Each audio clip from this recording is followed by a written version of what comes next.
Amboseli Basin. Mid-morning. The sun had climbed without mercy, drawing sharp shadows over the dry flats where green once tried to hold. At the edge of a seasonal basin, where the earth cracked at the rim and turned soft in the center, a lion was trapped.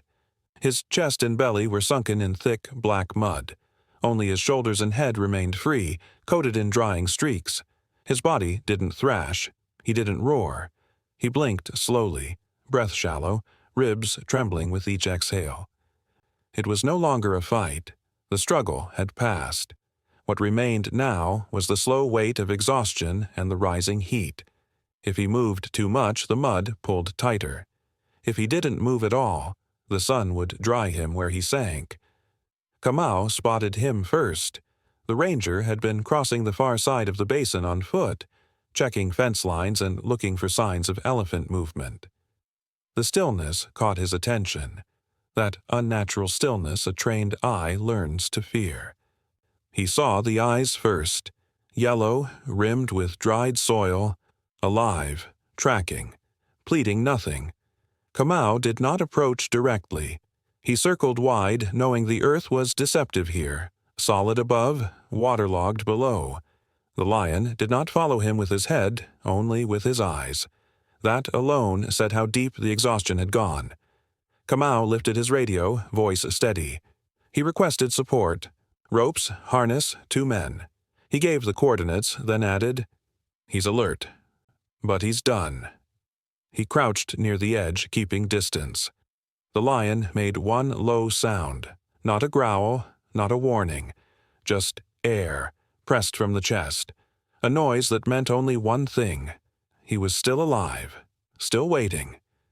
Closer now, Kamau could see the layers of mud clinging to the lion's sides, the way the legs beneath the surface twitch involuntarily. The earth was holding him like clay. Small tremors ran through his shoulders when he tried to shift, but there was no lift, no leverage. Kamau spoke gently, just once. "Stay." It wasn't a command. It was a hope. Because if the lion panicked and thrashed, he'd sink deeper. The mud had no give, no softness. If he pushed hard, he would vanish chest first. If they waited too long, the sun would harden the surface. He would bake where he lay. Kamau took off his outer shirt and placed it on the ground. Not as a flag, not as bait, but to mark distance, to show others where the edge began to lie. Behind him, heat shimmered off the open plain. The closest water was over a kilometer away. It hadn't rained in nearly 9 days. The lion's mouth opened briefly, tongue darkened, jaw too tired to close properly. Each breath now cost him strength he didn't have. Kamau stayed crouched. He didn't call out again. The basin itself was quiet, broken only by wind skimming dry grass nearby. A vulture circled once overhead, then passed on. It wasn't time yet, but it will be soon. Help arrived 17 minutes later. A truck, slow, careful, stopping far back. 2 men emerged with ropes and packs. Kamau didn't speak at first. He gestured to the line he'd marked. Together, they tested the ground, driving thin stakes into the dry edge, tying lengths of rope with knots already burned into muscle memory. This wasn't the first time, but it was the worst condition they'd seen one trapped in this season. The lion had stopped vocalizing altogether. His head was lower now. His ears didn't twitch at the rope's sound. Only his chest still moved. Shallow, uncertain. As one man prepared a hook line and began knotting the loops around the primary length, Kamau moved to the rope's anchor point. "We get one chance," he said softly. Not to the lion, to himself, to the earth, to the basin that kept its dead quiet and fast. If they pulled too late, he'd stop breathing. If they pulled too hard, they'd break something. If they didn't pull at all, he'd disappear. The wind picked up once, carrying dust across the basin's rim. The lion did not flinch. The ropes were laid carefully, one at a time, coiled loose across the cracked, dry edge before being fed toward the dark center where the lion lay. He blinked once as the line slid past his side but didn't lift his head. The only motion came from his chest, shallow, rhythmic, labored. When the first rope touched the mud near his shoulder, he growled low. Not sharp, not a threat. Just enough to say he knew they were close. Kamau raised his hand gently and the others froze. Then, with a small nod, they continued. The lion did not growl again. It had been nearly 20 minutes since they arrived. The sun was climbing fast now. Heat shimmered just above the mud's surface and the air carried that sharp, metallic scent of drying earth. The longer they waited, the worse it would get. The mud was deceptive, soft on the top, but dense underneath. It wasn't waterlogged anymore. It was setting, hardening. The lion hadn't moved in the last 5 minutes. That wasn't peace, it was surrender, and surrender meant time was running out. Kamau motioned to the youngest ranger, Musa, who crouched slowly and began looping the first line around the forelimbs. His hands were steady, voice quiet. He didn't speak to the lion. He didn't make a sound at all. Only the rope whispered as it dragged through mud and fur. The lion's paws were barely visible now, caked in thick clay, sunken deep. Musa slipped the knot into place and leaned back, checking tension. The lion shifted once, a twitch of the shoulder, then went still again. They tied a second rope across the upper chest, feeding it backward to the anchor post. Kamau tightened it with slow, even turns. There would be no sudden pull, no jerking. The lion couldn't afford it, not in his state. They needed resistance, not speed. Controlled pressure, not force. Every few minutes, Kamau checked the breathing. Still moving, but weaker now. One eye half closed. His mane had begun to crackle where the mud dried, forming sharp ridges.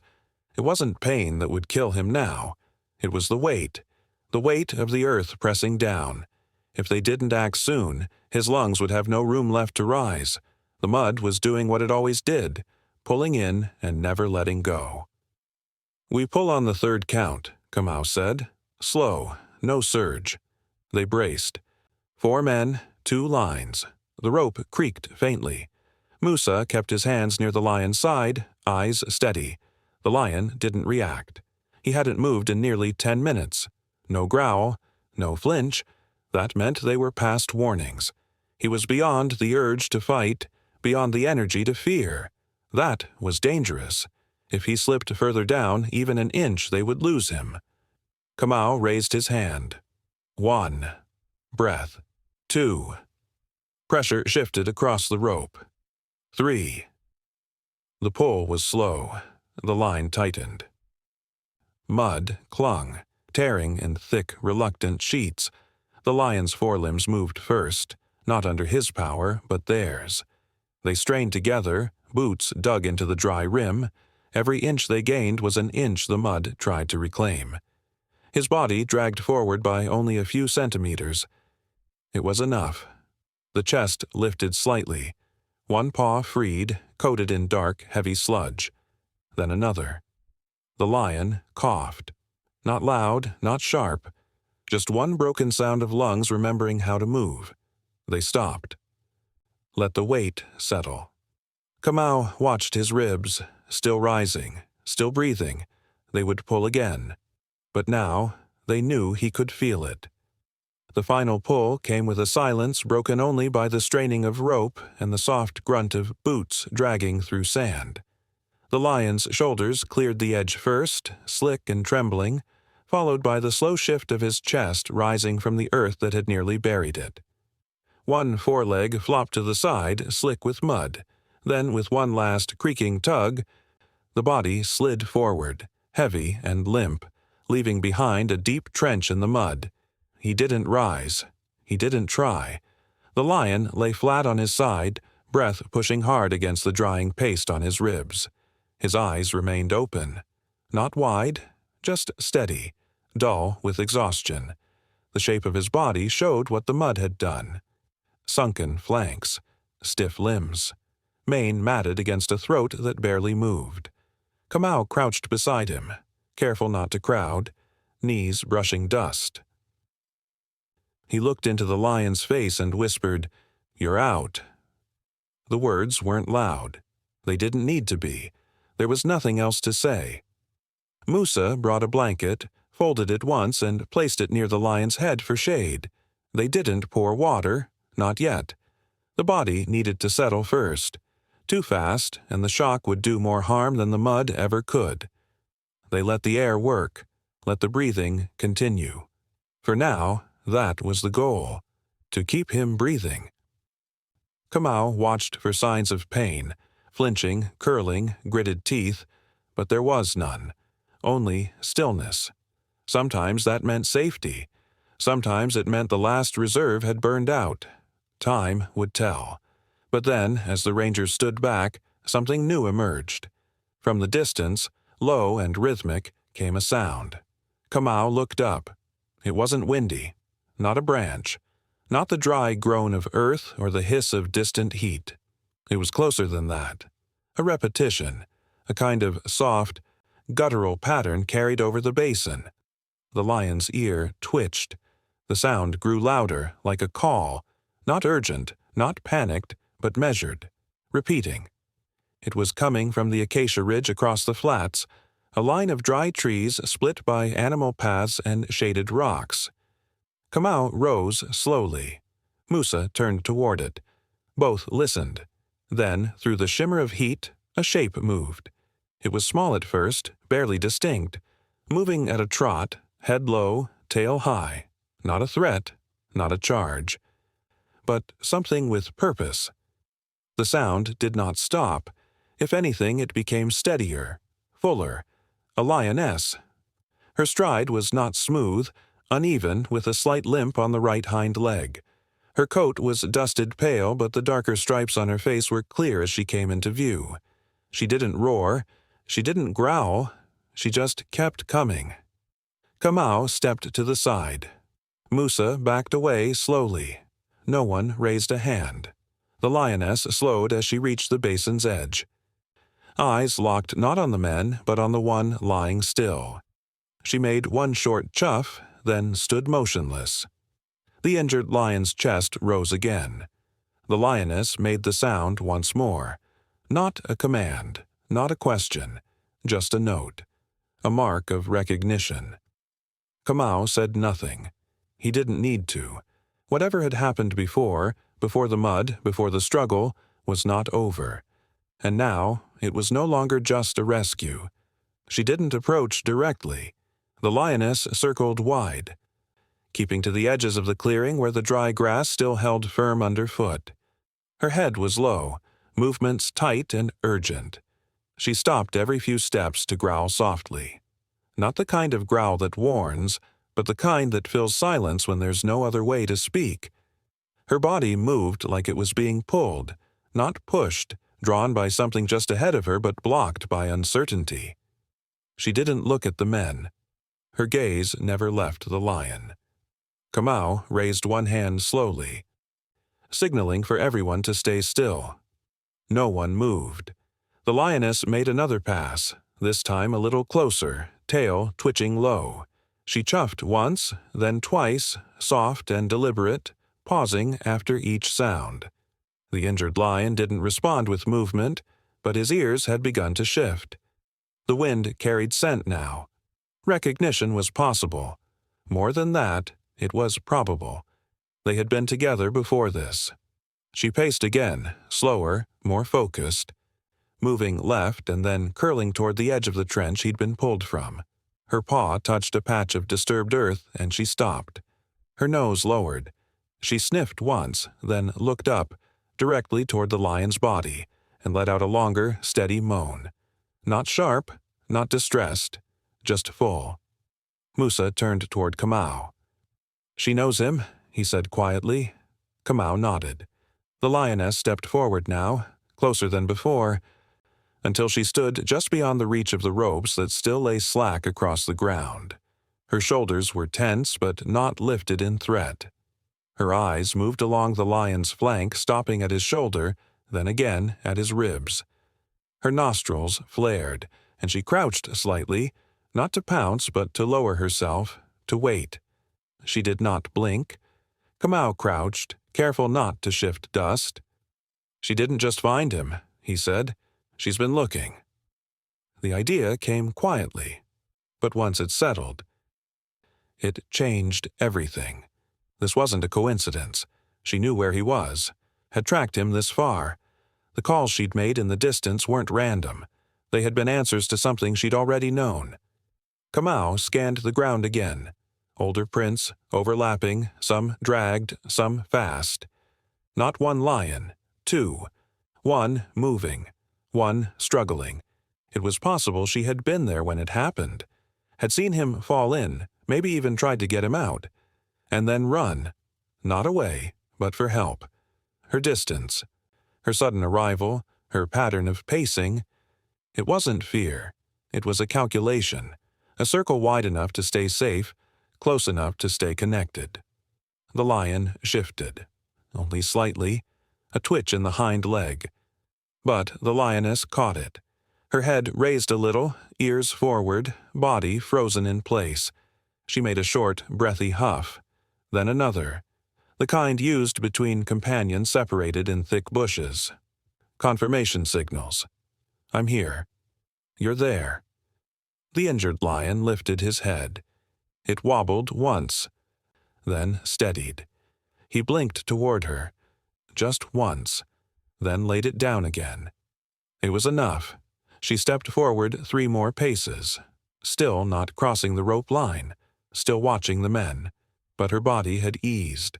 No more growling, no more pacing, just presence, staying. Musa whispered, "She didn't leave him." Kamau shook his head.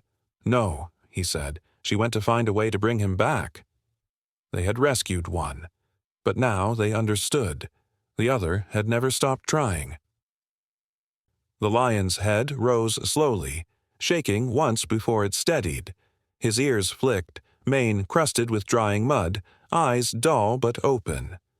Across from him, the lioness took a step forward. Her posture was low but deliberate. She paused near the edge of the trench where the mud still held his scent. The rope lay limp beside her paws. No one moved. Kamau kept his arms loose at his sides, watching her movements without meeting her eyes. The others stayed further back, half crouched.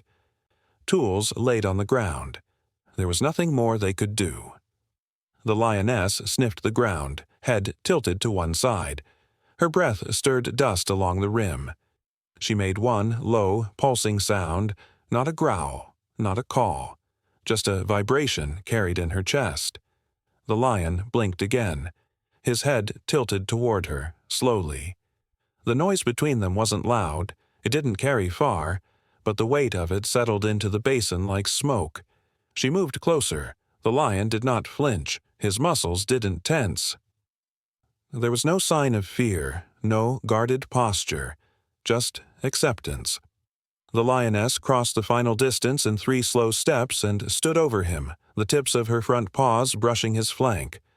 She lowered her head and pressed her nose gently to his mane, just behind the eye. Then, quietly, she licked his cheek. Once. Slowly. Her tongue passed across the cracked mud and stayed near the hollow just below his ear. The lion let out one breath, heavier than the rest. His body didn't rise. But his ribs moved more steadily now, not with effort, but rhythm. No humans moved. The moment wasn't theirs. Kamau exhaled through his nose and crouched beside a small acacia. The distance between them all now wasn't measured in meters, but in silence. The lioness shifted slightly, standing parallel to his body. She did not sit, did not lie down. She stood watch. Her tail flicked once, then stilled. There was no tension in her body, no sense of impending flight. The connection between them was visible, not through sound or movement, but through stillness. She remained beside him not because she was waiting for something. She was what he had waited for. Kamau finally spoke, voice low. She brought herself back. No need for fences. Musa didn't answer. He just nodded, eyes still on the pair. If they had tried to move her, she wouldn't have left. If they had tried to stop her, they would have failed. She had chosen this place. Chosen to close the space between them with no hesitation, no call for permission. There was no barrier now, not of fear or species or history. The lioness stepped forward one more time and stood shoulder to shoulder with the injured male. He didn't rise, but by mid-afternoon, the sun had softened slightly, though the air still hung thick with heat. The lioness remained beside him, her breathing even, her gaze watchful. She hadn't moved far since she stepped across the invisible line that separated concern from reunion. Kamau, now resting near the truck, rose quietly and began to walk the basin's edge, not to intrude, just to understand. He traced the disturbed soil near the trench, following where the rescue team had stood, where the ropes had dragged. But a few meters beyond the chaos of that morning, he noticed something else. Prints. Older, less defined, but present. He knelt near the first set. The shape was familiar, a lioness's front paw, pressed into hardened earth, edges softened by time. Another print angled beside it, then more, each one circling the basin in a loose arc, looping back again, not wandering, pacing. Kamau followed them, step by step, moving around the full perimeter. The pattern was clear now. She had walked this circle more than once, many times in fact. Some of the prints were fresher, pressed deeper by dew or worry. Others were faint, nearly erased by the wind. But they were all hers. He counted 6 full loops before the path broke toward the ridge, the same ridge where she'd appeared from earlier that day. She hadn't just shown up. She had been here before. He imagined her finding him, trapped, unmoving, calling, circling, watching. And when he didn't rise, when the basin offered no answer, she had turned and gone. Not in retreat, in search. The roars heard faintly at dusk the night before, the ones they'd dismissed as territorial noise, now returned in his mind. They hadn't come from challenges. They had come from her. Kamau knelt near the shallowest set of tracks where her steps had faltered once near the soft edge. A single paw print deeper than the rest, where she may have paused, unsure whether to try entering the mud. She hadn't dared. Not because she lacked courage, but because instinct told her she couldn't win that battle. Not alone. He stood and followed the path toward the ridge. It curved gently along a thicket of thorn bush, then into a shaded pocket beneath a dry baobab. More prints rested there, curled tracks where she had likely laid down, waiting through night or heat, calling into the open. She hadn't left him. She had circled, paced, and finally chosen the one thing that could change the outcome: distance. She had gone to find what she could not do herself. Back at the basin, the lion lay with his head resting just above his forelimbs, eyes closed now but chest still rising. The lioness stood again, having only shifted slightly since Kamau left. Her gaze met him as he returned, not for long, just enough to say she saw him. Musa spoke from beside the ropes. She knew exactly where he was. Kamau nodded. She waited, then she ran. The prince had told the full story, not in words, not in signs, but in quiet repetition. She had chosen to stay through the first long hours, and when staying proved useless, she hadn't abandoned. She had moved. The waiting had not been stillness. It was a strategy.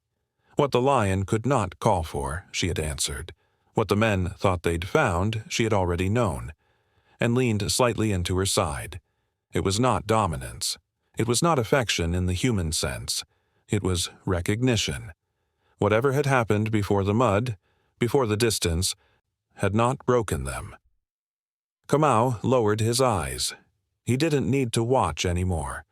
The moment had already passed between them, quiet, certain, and whole. The sun dipped low, drawing long lines of gold across the cracked basin floor. Shadows stretched between the lion's body and the ropes that still lay coiled beside him, now forgotten. The heat had eased, traded for a soft breeze that brushed across the open plain. In that hush, the lion stirred, first a twitch in the hind leg, barely noticeable. Then another. His front paw flexed, mud cracking along the edge where it had dried stiff. The lioness raised her head immediately, ears forward, body leaning in.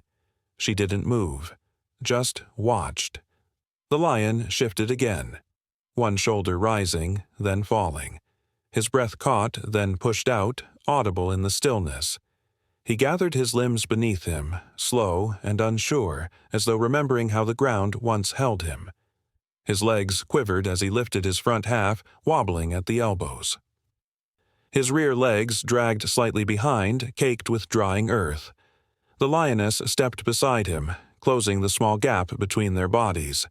Not touching, not pushing. Just a present. He rose further, chest now lifted fully, head held low but balanced. His flanks trembled under the weight, but he did not collapse. Kamau stood motionless at the edge of the clearing. Musa held his breath. No one reached for rope. No one offered help. This was not their part to play. The lion stood, not tall, not steady, but upright. The lioness turned slightly, angling toward the edge of the marsh where reeds gave way to firmer soil. She took a step, then paused. He looked at her, ears twitching once, and followed. Together they walked. Each movement was slow, each step placed carefully, but the rhythm held. She moved slightly ahead, then paused when he slowed. He limped with every step, favoring the rear right leg. But he moved. Forward. Always forward. The basin grew smaller behind them. The trench, the ropes, the prints, all left in silence. The lioness looked back once, only briefly. Her eyes swept across the place where he had nearly been taken. Then forward again. No human called out. No camera clicked. No voice narrated what had just happened. There was no need. They walked together toward the outer grasslands where the soil turned pale and the light stretched wide across the land. Step by step. No fear. No urgency. Just movement, deliberate and shared. Kamau whispered, "Let them go." The lion stumbled once, recovered, and kept going. The lioness never broke stride. Behind them, dust lifted in small curls from the track they made. Two sets of prints, uneven but side by side, crossing the last stretch of lowland before the scrub turned to horizon. They did not run. They did not roar. They just walked away from what could have been the end, into what waited without question. The sun hung low, catching in the reeds. No one followed. 3 days later, Kamau returned alone. The basin was quiet now. No trucks, no ropes, no voices carried by urgency. Just wind moving gently across the cracked surface where the mud had begun to harden and curl. The trench was still there, the long scar where the lion had been dragged free, though it had softened at the edges. The heat had done its work. What had once threatened to consume was now dry and still. He stood at the edge for a moment, hands resting against his thighs, remembering the way the lion had lain motionless, the way his chest rose with effort, the way the lioness had crossed that invisible line without hesitation. Nothing about it had felt like instinct. Nothing about it had felt accidental. Kamau stepped forward, walking along the basin's perimeter. Each footprint he left stirred a little dust. The ground here told stories if you looked close enough. And there, just past the trench where reeds began to return, another story waited. Not of rescue, but of what came after. A narrow path had formed through the taller grass, a bend of stalks and prints in soft soil. 2 sets, distinct, one heavy, dragging slightly in the back, the lion. The other, smoother, even, the lioness. They had moved slowly, carefully, but they had moved together. Kamau crouched beside the trail and studied the depth of each paw print. Still fresh, still recent. The soil held their weight clearly. No signs of faltering, no sign of separation. They hadn't rushed. They hadn't run. They had simply walked, side by side, away from where it ended and into what was next. He followed the path a little farther, just to the edge of the marsh where dry reeds gave way to the first hint of open plain. From here, the land rolled softly toward the horizon, dotted with acacia and shadow. Nothing stirred, but that didn't matter. He wasn't looking for them. They had already been seen. The prints curved slightly as they reached firmer soil, pausing briefly beneath the shade of a fever tree. Kamau stood there and let the breeze move past. He remembered the night before the rescue, the distant roar they dismissed as background noise, the way it repeated, low and measured, never frantic. It had been her, pacing, calling, holding her position in the dark when there was no help yet in sight. And then she'd made a choice. She had circled the basin again and again. When staying changed nothing, she had moved. Not away, but toward something that might help. And when the lion was finally pulled free, and his body lay lifeless on the edge of death, she had returned. She had waited, then walked, then waited again. The miracle wasn't the pull of the rope.